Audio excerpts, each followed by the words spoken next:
Just talking? Well, what's the show about? About nothing. All right, let's speak on one Anthony Bourdain. Almost got your tail. R.I.P. Dude. Oh, The pod dog. pod dog. Can't see him, but he's down here. He's in here. He's there in spirit. If you can't see. Yes. Him. Yeah. Little Eddie. But who's also there in spirit is Anthony Bourdain. Yep. R.I.P. Oh shit. I mean, he's been He's here with us today. You're like, ooh, I smell in and out. We lit a candle. I'll be honest with you. It's a bad idea. Had a Ouija. It's getting hot in here, but whatever. But he has it. They are released a new documentary about him called Roadrunner. It's gonna kind of story his life a little bit, tell the story of his life.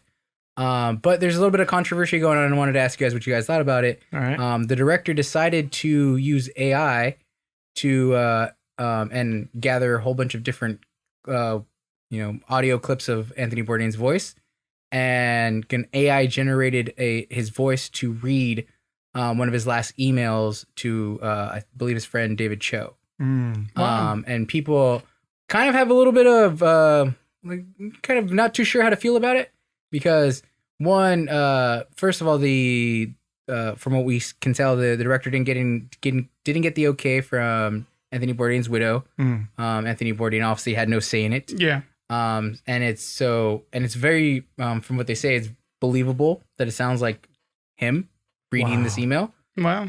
So it's like, where does this, like, first of all, where does this land? Like, where do you guys feel about this? Like, if you had someone made a documentary about your lives, they didn't get an okay from your family or you, and had you AI generated a saying, from one of your emails or something you did write, Yeah. but you didn't give the okay. How would you feel about that going out there? And what do you think about this? Without the okay, it's not cool. Yeah, that's. I think that's what kind of pushes it over the edge. Like, obviously, I think they got the okay. Like, if his widow has been like, okay, go ahead, take creative freedom, do what you think, type thing. That'd be cool, because then Yeah. it's her husband, it's her permission, because he can't give no permission, but Right. So that's fine. Like Yeah. if they got the okay, but if no okay, then no bueno. Yeah, it's Yeah. kind of fucked up. I'm intrigued though. I can't wait to hear because I will watch it. I can't wait to hear how it sounds Yeah, and how lifelike it sounds. That's fucking creepy. dude. I've heard some like, I think we've seen they did it with Joe Rogan. Remember? Where, like, they audio generated a whole bunch, like, and it was just like gibberish. Yeah. Like, it was words, but it wasn't saying anything cohesive. Yeah. And it sounded like him. But if you get it, AI now is crazy. So like, it's easy to put those sound pieces together, especially it's autofill, like boom. Yeah. Dude, that's where I wanted to go next. Like, where do you guys think like the future of AI is going with this? Like, is it is it cool? Is it scary? Because I mean, if you couple the audio generated AI with like deep fakes, I mean, you could literally make anybody say anything you want, especially as this technology gets better, like, Right. I mean, we could see like, especially if we're seeing like, say, political leaders, like, oh, we just got a YouTube video that says, that the, friggin' prime minister, or what is it? Prime minister, president, whatever, of Russia is saying like, we're going to war with the US, and it's a deep fake, we would never know. I mean, that's a wee bit scary. That's true. We need a line, we need an ordinance or something that dictates what the limit is on our AI technology.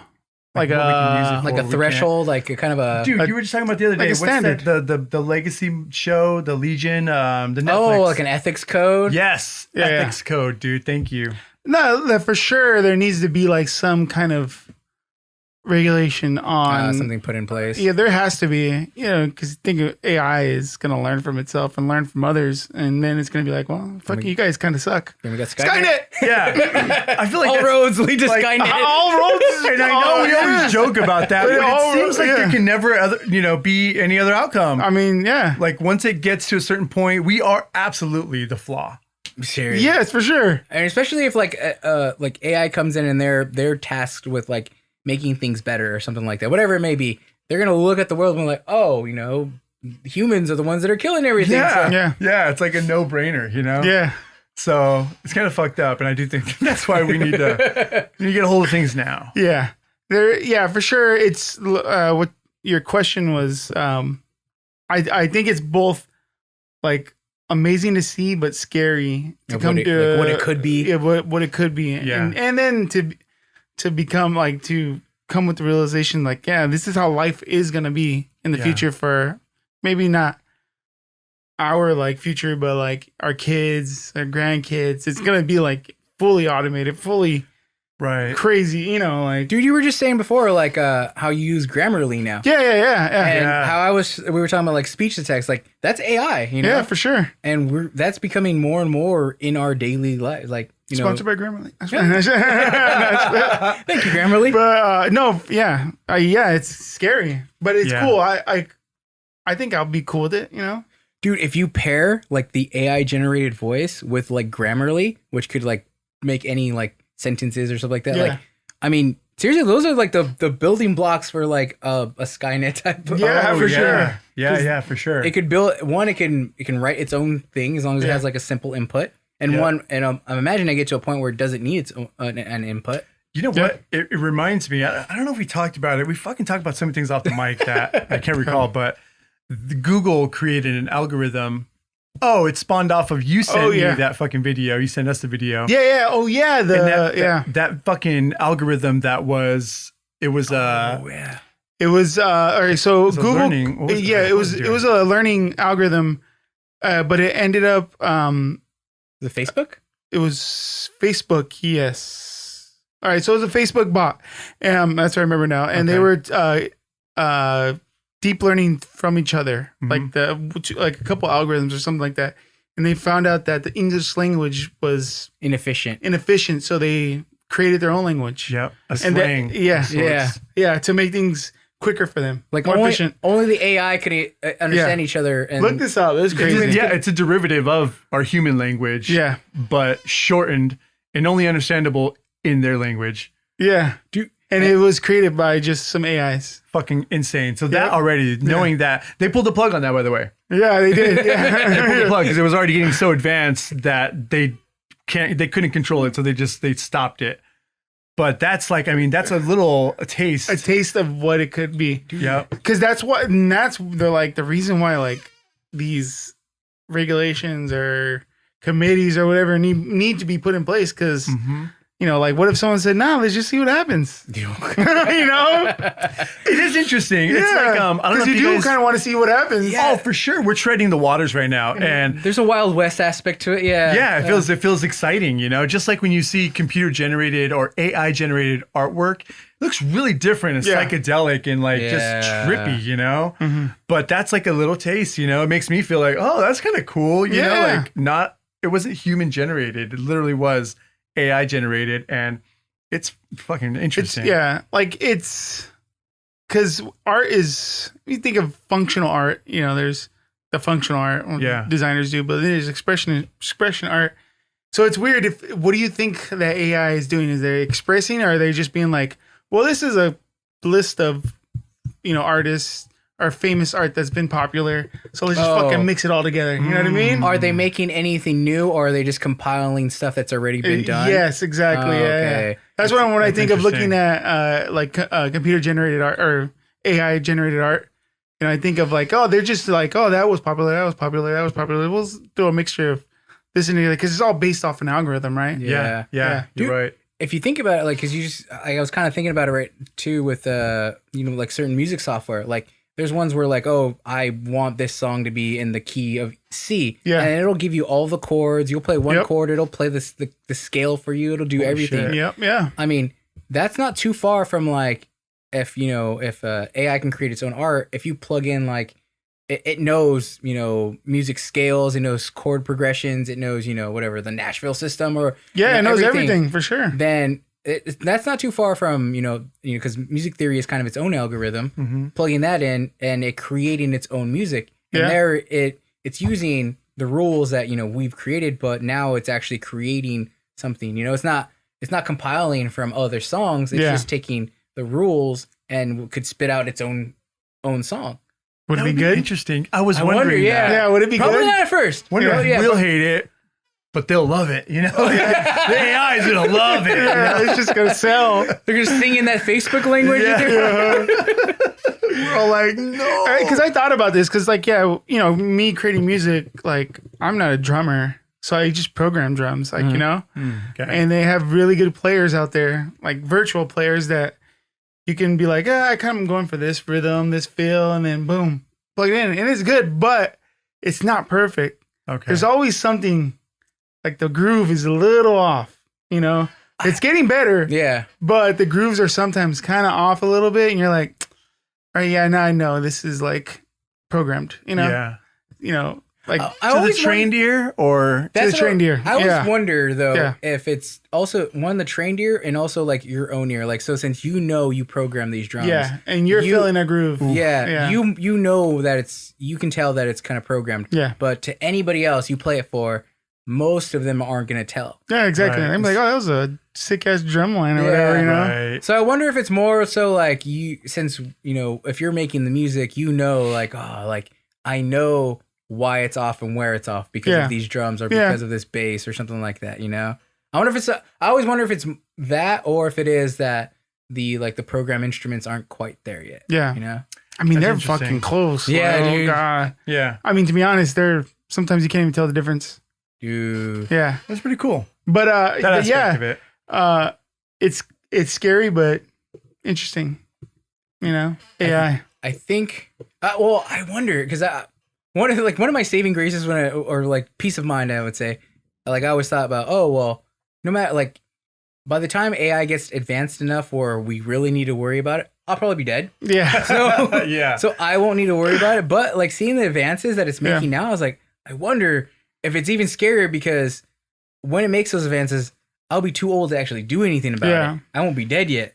What's so funny is that when we first started this conversation, I just was daydreaming and I was thinking, how weird is it that we're in this timeline, in this world that we're living in? We're in the timeline where we were introduced to no technology or very little technology, and then the boom of technology. And then we romance the idea of where it's going to be.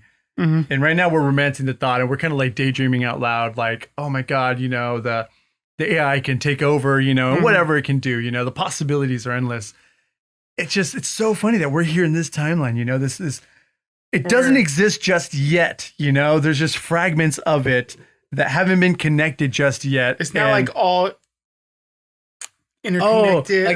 It's Rick Sanchez hasn't came out and been zing and then realized, oh yeah, here's the fucking multiverse and exposed everything. Yeah. For sure. It's there. We haven't become reliant on it yet. Yeah. We haven't put all the pieces together yet. Is that what you're saying? We have all the building blocks. Well, we're just on the we're still in the grand scheme of things, we're still in the archaic times. Where we're not living. Yeah, we're not living with as much technology as there will be in 100 years from now. 100 years from now, that technology, I would say, it's safe to say, don't fucking mark my words, but it's safe to say that could be the time where you would experience a different style of transportation. I don't want to say floating cars because I've also seen things like that debunked and whatever, and I kind of agree. Logically, some things don't make sense, but I can definitely feel like there would be a totally different type of transportation system. So it's 100 years from now, technologically, it's going to be far enough in the future where a dynamic shift has been made. Like if you look 100 years to the past at just cars, and to now, they're completely different. You wouldn't have thought they were running on batteries, or they have what do you call it? Basically autopilot. Yeah. You wouldn't have thought that 100 years ago. No. And then 100 years from now, there's going to be technological changes that we aren't thinking of yet. Yeah. And the ones where the obvious ones we're dreaming of, obviously we want those, but those may not be the changes that actually happen. Unless a very catastrophic event happens and changes everything. Which we the aliens come and give us their technology. The opposite. It sends us back into the Stone Age. Wipes all technology out. Reset. The EMP becomes a dystopian. And people, how do I fucking talk to someone? How do I get out information? It's gonna be I interesting. can't Google. There's just gonna be a whole bunch of people just walking down, looking at their hands. Yeah. They didn't know what to do. Yeah. Their hands like this. It's still like the shape of what the fucking phone would be. It's an pretending to charge it. Yeah. It's an interesting thing. And that's why I like, personally, I carry a little bit of what will we do without this inside of me. So when the kids tell me, hey, people are doing this nowadays, or I even see on TV myself, you know, the advances of medicine and technology so that we're able to do new things, you know, breast augmentation and facelifts and beyond that, like, you know, the prosthetic legs and ligaments, like that's amazing, you know, but at the same time, what would we do without this and how would I survive? You know, so I still keep a little bit of that in me. So it's like, well, yeah, I could fix my teeth, but what would I do without it? You know, like I really, you know, like cosmetically, like, you know, cause I do think about that. I'm like, cosmetically, yes, I can fix them, but I really won't do anything until like I'm like, I have like my teeth are going to kill me. Like, It's more of a necessity than like a luxury. Yeah. That's the way I think about it. So I'm like, well, you know, it's okay. I'm already comfortable now. And unless the dentist tells me like, hey man, there's a problem. And if you don't do it, that shit fixed, bro. You're going to fucking die. You know? You're going to die. Then I'll be like, okay, I'll do it. You know, like, I swear. So you guys know that's how you get Rob to do anything. You tell him you need to do this or you're going to die. That's it. Yeah. I'm very afraid of death. This is my biggest fear. I think about it all day, every day. Check out full episodes of the Strange Noise podcast on Spotify. Episodes also available on your favorite podcast platform.